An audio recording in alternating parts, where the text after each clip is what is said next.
Hello everyone, আমি Uma Arushi and mom স্টোরিতে তোমাদের সবাইকে স্বাগত জানাই। এটা কয়েকদিন আগের ভিডিও। সেই দিন আমি রান্না করেছিলাম গাজর আলু ভাজা আর খুব সাদামাটাভাবে পেঁপে আলু দিয়ে চিকেন। তো জানো তো, আমরা সবাই খুব একটা মশলাদার খাবার পছন্দ করি না। দেখো, এইদিকে আমার ভাজা ও ভাত দুটোই হয়ে গেছে। অন্যদিকে চলো কীভাবে মাংসটা রান্না করলাম সেটা দেখাই। প্রথমে কড়াইয়ে অল্প তেল দিয়ে তাতে জিরা আর একটু কালারের জন্য চিনি ফোড়ন দিয়ে দেবো।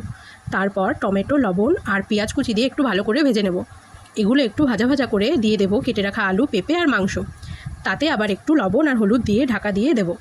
যখন দেখবো মাংস থেকে জল বেরিয়ে এসেছে তখন দিয়ে দেবো বেসিক কিছু মশলা, যেমন আদা রসুন বাটা এবং লঙ্কা বাটা। আমি মাংসে জিরা একটা সেরকম ব্যবহার করি না, শুধু ফোড়নেই জাস্ট একটু দিই। মাঝে সাঝে দিয়ে থাকি বাটা, কিন্তু এটাই আমি বাটাটা অ্যাভয়েড করেছি, দিইনি। তারপর ভালো করে কষিয়ে নিয়ে দিয়ে দেবো গরম জল। তো দেখো, ভালো করে কষাতে হবে, ঠিক আছে? আমার ঠাম্মা বলে মাংসের তরকারি কষানোর উপরই টেস্টটা আসে। তো দেখো, আমার মাংস প্রায় কষানো হয়ে গেছে। এবার আমি দিয়ে দেবো করে রাখা গরম জলটা। তারপর খানিকক্ষণ ফুটিয়ে নিয়ে আলু পেঁপেটা যখন সিদ্ধ হয়ে আসবে তখন উপর থেকে গরম মশলা দিয়ে নামিয়ে নিলেই হয়ে যাবে আমাদের পেঁপে আলু দিয়ে চিকেনের তরকারি। যারা নতুন রান্না করছো বা বেশ একটা হেলদি চিকেন খেতে চাও, তারা এটা একবার ট্রাই করতে পারো। শুধু চিনিটাকে অ্যাভয়েড করো। তো ট্রাই করে অবশ্যই জানিও। তো দেখো, আমার চিকেনটা হয়ে গেছে।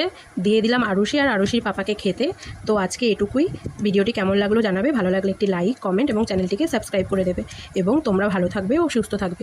দেখা হবে পরের অন্য একটি ভিডিওতে। Thank you.